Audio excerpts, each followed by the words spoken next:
UP विधानसभा चुनाव से पहले अखिलेश यादव का बड़ा ऐलान। अखिलेश यादव ने चुनाव आयोग को दी चेतावनी, कहा वोटिंग लिस्ट से नाम काटे तो देंगे धरना। ईवीएम और चुनाव आयोग को चुनावों से पहले घेरा। अखिलेश यादव ने चुनाव आयोग से पूछा क्या आप दबाव में काम कर रहे हैं। खबर में आगे बढ़ने से पहले लाइक कीजिए इस वीडियो को और चैनल को सब्सक्राइब करने के बाद घंटी बजाना बिल्कुल ना भूलें। बढ़ते हैं पहली खबर की तरफ। अखिलेश यादव ने चुनाव आयोग को दी चेतावनी, बोले मतदाता सूची नहीं मिली तो इलेक्शन कमीशन के खिलाफ धरना देंगे। दरअसल भाजपा शासित उत्तर प्रदेश में विधानसभा चुनाव 2022 से पहले मतदाता सूची संशोधन के मुद्दे पर समाजवादी पार्टी के अध्यक्ष अखिलेश यादव ने चुनाव आयोग को चेतावनी दे डाली है। आज समाजवादी पार्टी के अध्यक्ष अखिलेश यादव ने समाजवादी पार्टी के कार्यालय में एक मीडिया कॉन्फ्रेंस की। इस दौरान उन्होंने कहा कि मतदाता सूची संशोधन में चुनाव आयोग ने 21 लाख से ज्यादा नाम जोड़े गए हैं, जबकि 16 लाख से ज्यादा नाम हटा दिए गए हैं। अखिलेश यादव ने चुनाव आयोग से पूछा कि वे किसके दबाव में ऐसा कर रहे हैं। अगर मतदाता सूची नहीं मिलती है तो हम चुनाव आयोग के खिलाफ धरने पर बैठेंगे।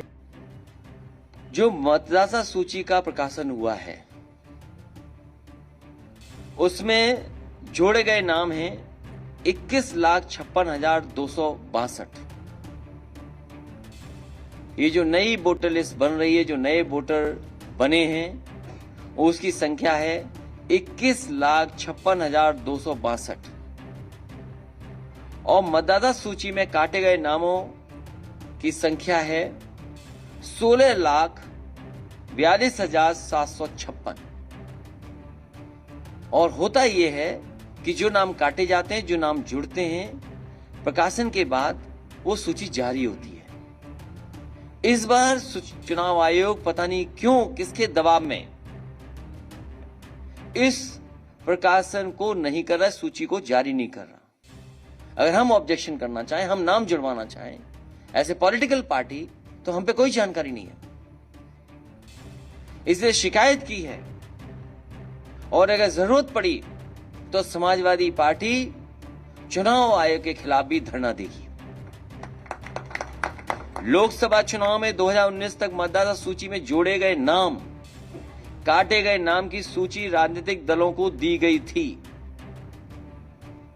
दरअसल चुनाव आयोग द्वारा इस बार राजनीतिक दलों को क्रॉस चेक के लिए मतदाता सूची नहीं दी गई है। अखिलेश यादव का कहना है कि 2019 के लोकसभा चुनाव द्वारा राजनीतिक दलों को मतदाता सूची दी गई थी, लेकिन इस बार क्यों नहीं। इस संदर्भ में अखिलेश यादव ने दिल्ली में चुनाव आयोग को ज्ञापन देने की बात करते हुए साफ तौर पर यह कह दिया कि अगर जरूरत पड़ी तो हम धरने पर भी बैठेंगे। चुनाव आयोग में तैनात ज्यादातर अधिकारी उत्तर प्रदेश से भेजे गए थे। अब यूपी में ही चुनाव होने वाले हैं। मैं उम्मीद करता हूँ कि चुनाव आयोग उत्तर प्रदेश विधानसभा चुनाव में पूरी निष्पक्षता के साथ अपना काम करेगा। इसके साथ ही समाजवादी पार्टी के अध्यक्ष अखिलेश यादव ने नोटबंदी की 5वीं वर्षगांठ पर मोदी सरकार पर निशाना साधा। उन्होंने कहा कि अभी तक ना ही देश में काला धन वापस लाया गया और न ही भ्रष्टाचार खत्म हुआ, न ही आतंकवाद पर लगाम लग पाई है। इसके विपरीत मोदी सरकार के शासनकाल में काला धन और बढ़ गया है। बढ़ते हैं अगली खबर की तरफ। यूपी में पुलिस अत्याचार की महामारी, कस्टडी में युवक की मौत के बाद योगी सरकार पर बरसे ओवैसी और अखिलेश यादव। दरअसल उत्तर प्रदेश के कासगंज नगर कोतवाली में पुलिस हिरासत में युवक की मौत के बाद सियासत गर्म हो गई है। कासगंज कोतवाली क्षेत्र के रहने वाले 22 साल के अल्ताफ की पुलिस कस्टडी में मौत पर AIMIM के चीफ असदुद्दीन ओवैसी और समाजवादी पार्टी के मुखिया अखिलेश यादव ने योगी आदित्यनाथ सरकार पर हमला बोला है। मंगलवार को एक नाबालिग हिंदू लड़की को कथित रूप से बहला फुसलाकर साथ ले जाने के मामले में पूछताछ के लिए नगला सईद इलाके के रहने वाले अल्ताफ को हिरासत में लिया गया था। बाद में उसकी पुलिस कस्टडी में मौत हो गई, जहाँ पुलिस आरोपी द्वारा फांसी लगाए जाने की कोशिश के बाद दम तोड़ने की बात कह रही है। वहीं परिजन पीटे जाने के कारण मौत की वजह बता रहे हैं। इस मामले में AIMIM के चीफ असदुद्दीन ओवैसी ने हमला बोलते हुए कहा, हम अल्ताफ के लिए न्याय की मांग करते हैं। पुलिस कर्मियों को तुरंत गिरफ्तार करना चाहिए। यूपी में पुलिस अत्याचार की महामारी है। वहीं अखिलेश ने भी इस मुद्दे पर पुलिस और सरकार को घेरा है। उन्होंने ट्वीट में लिखा, कासगंज में पूछताछ के लिए लाए गए युवक के थाने में मौत का मामला बेहद संदेहास्पद है। लापरवाही के नाम पर कुछ पुलिस कर्मियों का निलंबन सिर्फ दिखावटी कार्रवाई है। इस मामले में इंसाफ व भाजपा के राज में पुलिस में विश्वास की पुनर्स्थापना के लिए न्यायिक जांच ही होनी चाहिए। इसके अलावा समाजवादी पार्टी ने ट्वीट कर कहा, भाजपा राज में हिरासत में एक और मौत, कासगंज में पुलिस हिरासत के दौरान युवक की हत्या। उत्तर प्रदेश के ठोको पुलिस और एक कारनामा है। यूपी में अपराधी और पुलिस लगातार मुख्यमंत्री की सरपरस्ती में कानून व्यवस्था का एनकाउंटर कर रहे हैं। दोषी पुलिस कर्मियों के खिलाफ हत्या का केस चले, मिले सजा। असदुद्दीन ओवैसी ने ट्वीट करते हुए लिखा कि